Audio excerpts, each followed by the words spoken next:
Great. So I was discussing about MongoDB. Like we already know, like there is some DB called MySQL, Oracle. Both works on SQL.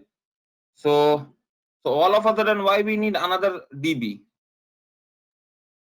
right? So the problem is like nowadays, data is generating huge, and there are structured and unstructured data as well. So structured means which have a specific structure. Like we know structure of a particular data, like how it will be, like how many columns it will be having, like how many attributes it will be having.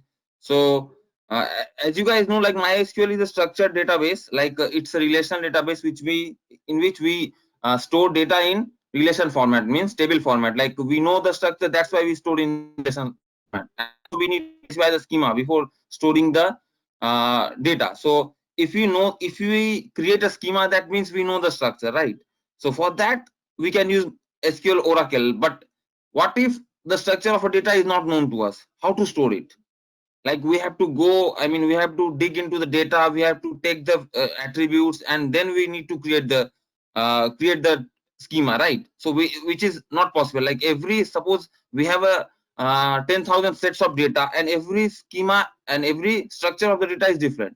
Like if we go through all the data, we will see like the schema is different. So creating table for a particular record is not practical, right? So we need to think of something where we can store data schemalessly. Like we don't need to create schema earlier, and if we don't create schema, we don't need to know about the data we will be storing. So for that, something appeared a few years ago that is called NoSQL database. Like NoSQL means we won't be using SQL queries over there. So that means we don't need to know the schema, we can store data whatever we have. Like we don't need to see beforehand like what is the structure of the data. Like we get data, we will be storing. We won't be bothering like how many attributes it have, how many field it has. So we don't need to worry about that. For that, NoSQL database were discovered, and one of the NoSQL database is called MongoDB. So MongoDB is now a very famous database. Like it helps us to store schemaless data. So and how it stores it, like it is on your screen. Like it stores in JSON like documents. So the new thing that will be coming in your mind is what is JSON. So how many of you know about JSON or heard about JSON before before this session? Please raise your hand.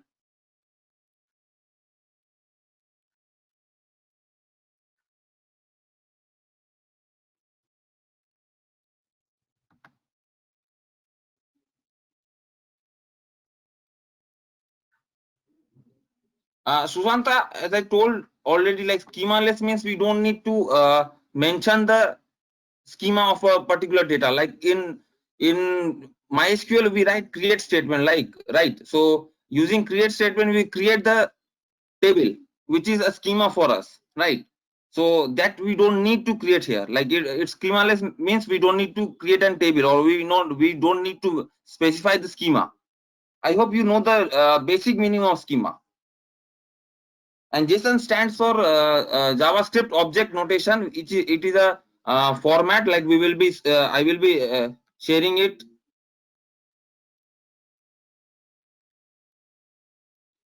like how JSON looks like. So don't need to worry. I will be showing you that. And Snehandu asked a question like, sir, Mongo and MySQL and Mongo DB are working same platform. I didn't get your question. Can you please be specific? Like same platform means like we can run MongoDB and MySQL on the same machine, no issues.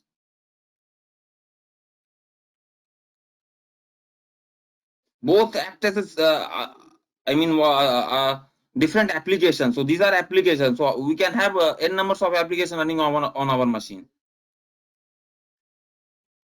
So as I told you, like Snehendu, like MongoDB is a NoSQL database, and MySQL is a schema based database. So we cannot combine it. Like these two are different things. Like it's C Java. So though these two languages are different. So the very way MongoDB and MySQL is different.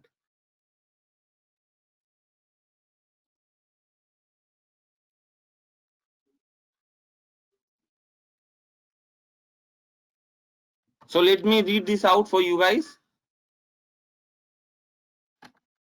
So MongoDB is a NoSQL database that stores data as JSON-like documents. What I told you, like there is a specific format called JSON format in which the data is stored. So fields can vary from document to document. Like I told you, like we don't need to mention schema, like, and we also don't need to bother about the structure of data.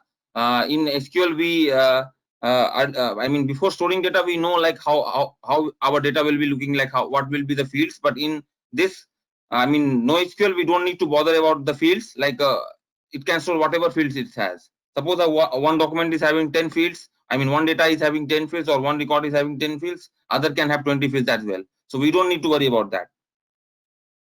So there is no need to declare the structure of the document to the system. As I told you, like we don't need to specify the schema, or we don't need to create table the very way we do in MySQL or Oracle. Like creating table means creating the schema. So we don't need to create schema in MongoDB.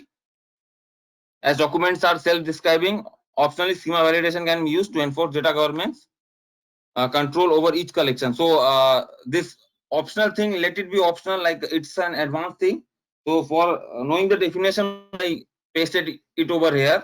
So we won't be discussing the advanced things, like it will be going above your mind or above your head. So let's stick to basic. Is the first class, I mean the first session on MongoDB. So let's stick to the basic only, so that it will be relatable to you guys as well. So why is MongoDB better than using MySQL? So let's read this out. I guess I have made a clear vision, like the difference between MySQL and MongoDB. Still, I will be reading this out so that I mean, it's there should be no confusion. Organizations of all sizes are adopting MongoDB because it enables them to build applications faster, handling highly diverse data types. Like I told you, in MySQL, we need to know the schema, but in MongoDB, we don't need to know the schema, so that we can store any type of data in this and manage application more efficiently at scale. So scaling is another thing. Like suppose we have a database of I mean a database which can store 1 TB of data. What if like our data size got increased? Like we are having data storage capacity of 1 TB, but we can see like our data went to, I mean our data crossed 1 TB. So what in that case, in that situation, what should we do?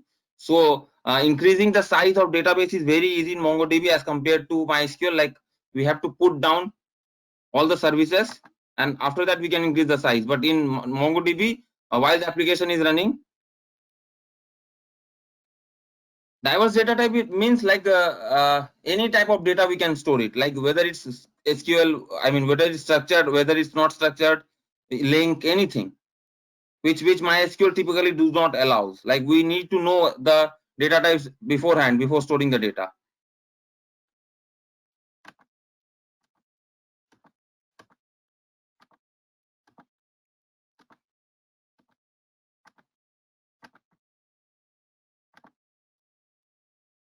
So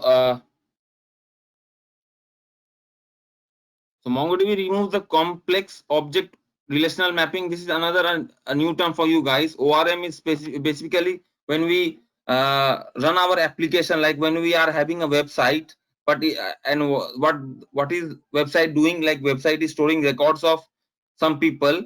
So for storing records in the backend, MySQL is running, or maybe Oracle is running. So for this communication, we need a layer, or we need a particular, what should I say? A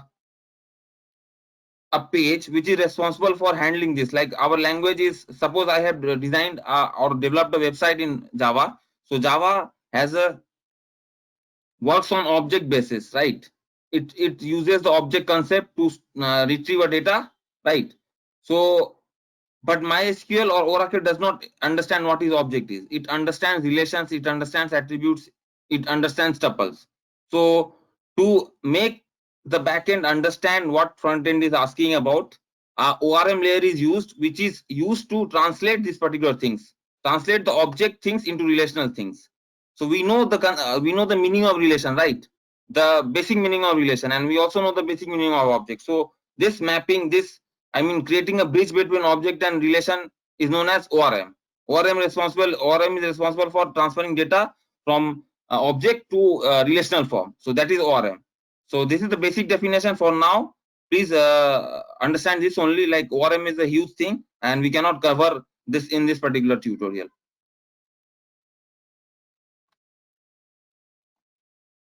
See, also it's written like that, translates object code into relational tables. So MongoDB is flexible data model also means that your database schema can evolve with business requirement. Like I said, like it's schema-less, so we don't need to bother about the schema. If we are storing a data of 4 fields today, we can store a data of 10 fields tomorrow. So we don't need to change any schema. So we will be talking in terms of schema. So I guess schema is clear to you guys, and also I have said what schema is. So please cooperate. So MongoDB can also be scaled within and across multiple distributed data concepts. So now a distributed environment is very famous environment. Distributed environment means like my entire thing is distributed into multiple servers. So earlier it was a centralized server, like we were having a database on the same server as well as the application on the same server. But nowadays it's a distributed thing has come in today's technology world. My server will be on another server on another machine. My web app will be on another machine. Web app means web application, and what should I say? And another layer will be on another machine. So this is called a distributed machine in simple terms.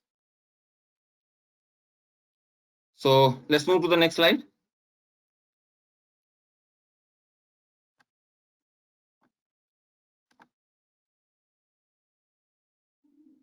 Okay, Somnath. So Somnath is concerned about ORM. So let's go to previous slide. So ORM is something which helps, like suppose we are having a web app in Java.